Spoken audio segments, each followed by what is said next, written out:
Congratulations on being selected as Eminent Researcher based on your excellent research and participation at the conference AIzal. Thank you very much. I was so touched. It's a surprise actually, because it's an online conference. So basically, it was all recorded. So I'm not sure that there is some selection is going on. So good, Alhamdulillah. I'm very thank you. No, yeah. Though your presentation was recorded, but your interaction with the your interaction at the conference and the way you presented your paper and you conducted so well, and your paper and your title was also very, very attractive. So that's why you have been selected as Eminent Researcher. Thank you so much. So tell us something about yourself. Okay, so my full name is AIzal Yusrina Idris. So this year I'm 47 years old. I am Malaysian, but currently I am working in Saudi Arabia. Actually, I've been working here since 2007.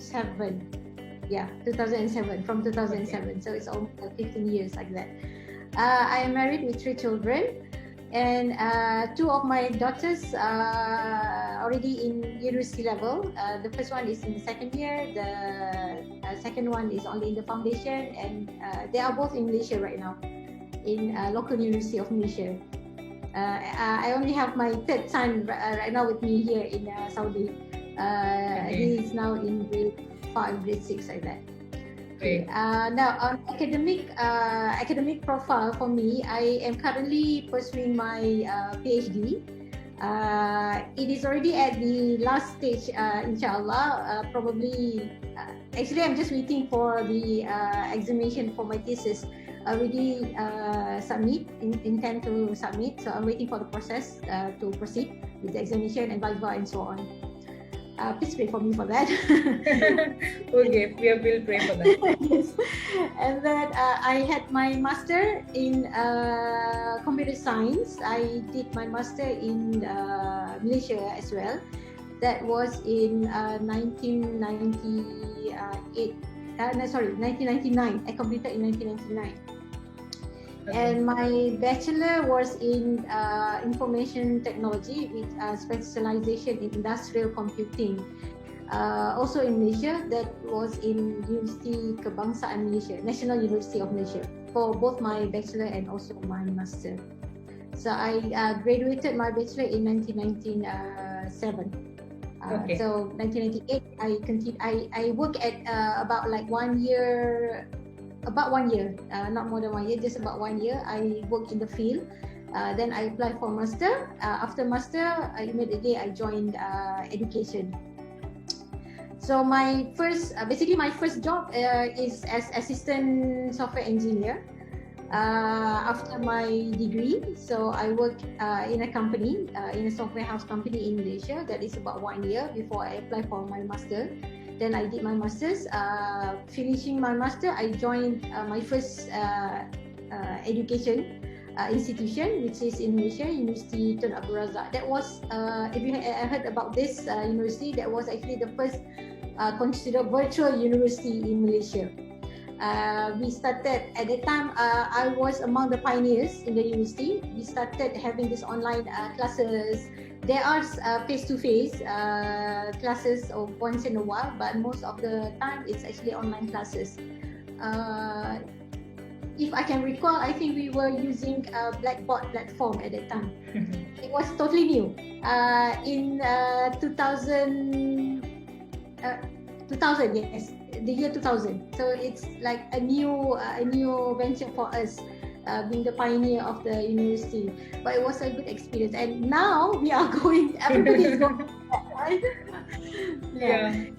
So that was my first university. Then second, I moved to another university in Malaysia, University Technology Mara in Malaysia.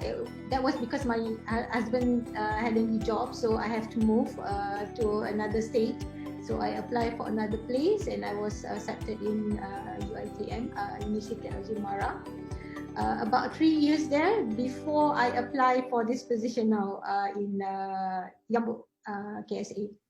So basically here it has been my longest servicing year as educator. So I have been here from 2007 and still, inshallah, still here 2021.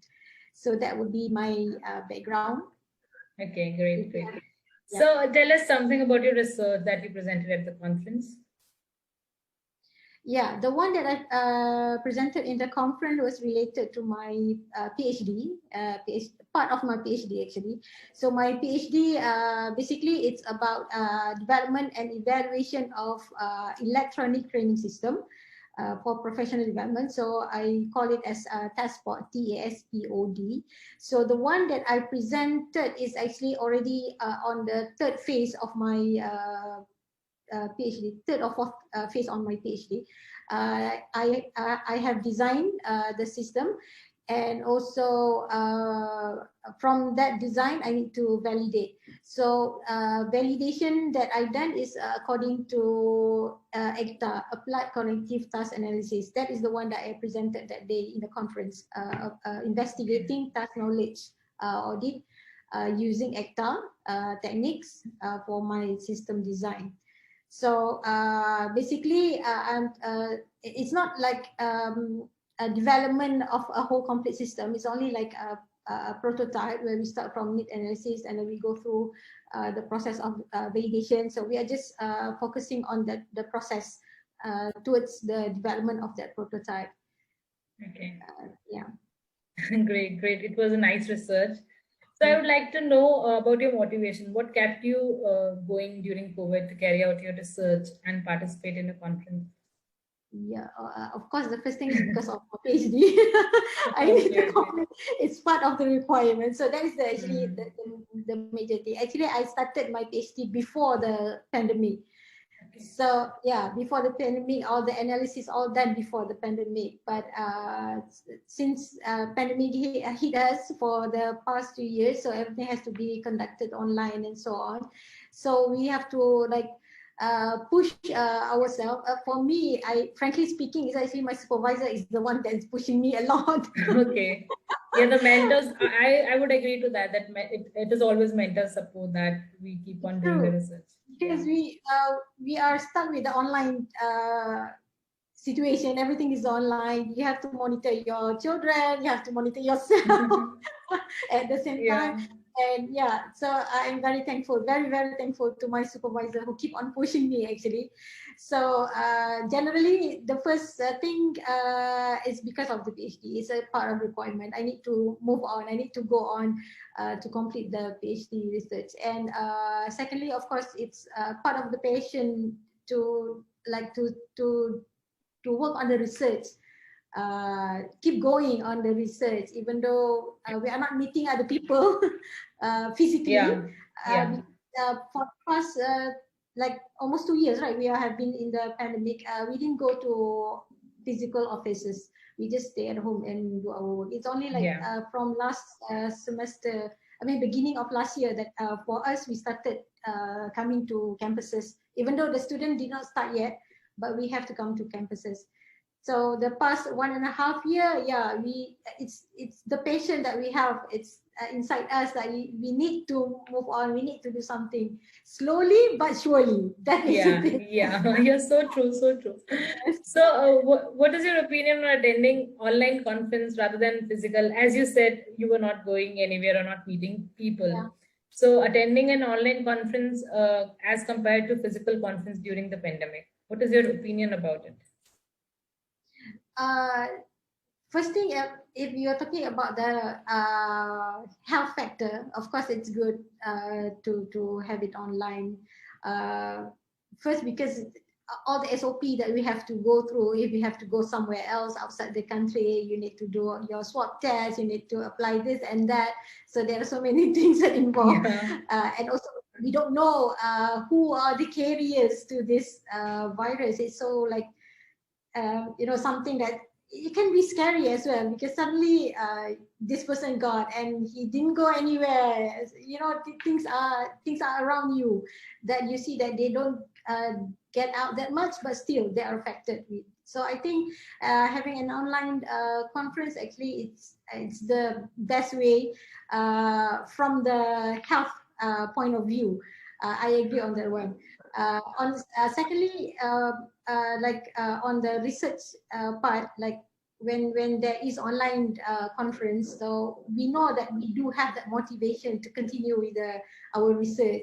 There is something waiting for us that you don't have to move somewhere else, but it's still running. Yeah. Right. So it's a good Yeah. thing. Yeah. So I think these both our points are helping each other: online conferences and going through pandemic and completing your research. Yeah, true. Yeah. So I think on that note, I can hope that you would suggest and encourage your friends and colleagues to attend a conference online with us. Yes, definitely. I've been telling my friends everywhere. I've been telling my friends to join. Actually, for me to join this particular conference the other day, I was informed by Mr. Sri Raman. There is another participant. Yeah. I was informed by him actually Okay. about this conference. So That's great. That's really nice. So it was what's it to say, a motivation, a kind of motivation. So from one student to another student, each student to give this kind of information. We share information. So Sri Raman shared it with me. I share with my colleague. I just informed them that I got accepted. And so they were asking how was it and so on. So maybe the next factor that they might think about is the fees. It happens sometimes. But I sponsoring actually, so that is an issue, is a factor. It's not an issue, it's actually a factor to consider. Yeah, I think that experiences are communicated by the word of mouth best. We can do all sorts of marketing and promotions, but word of mouth always spreads like yes, true. Yeah. Okay. So I think on that note, I don't need to ask about your feedback for our conference. I think you're surely taking a good feedback home. True. Yes. Definitely, it's a good experience for me. It was arranged nicely. I mean, like communication through emails and so on.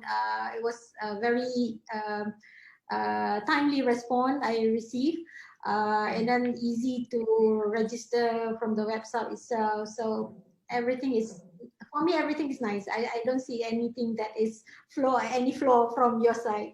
Thank you so much. Thank you. And it means a lot to us. These words only keep us going through the pandemic times and kept our spirits high to keep the conferences going. Thank you so much, AIzal. Thank you for your wonderful round of chat session with us. I would take Thank a you leave so now. much. Thank you. Bye-bye. All right. Goodbye. Thank you.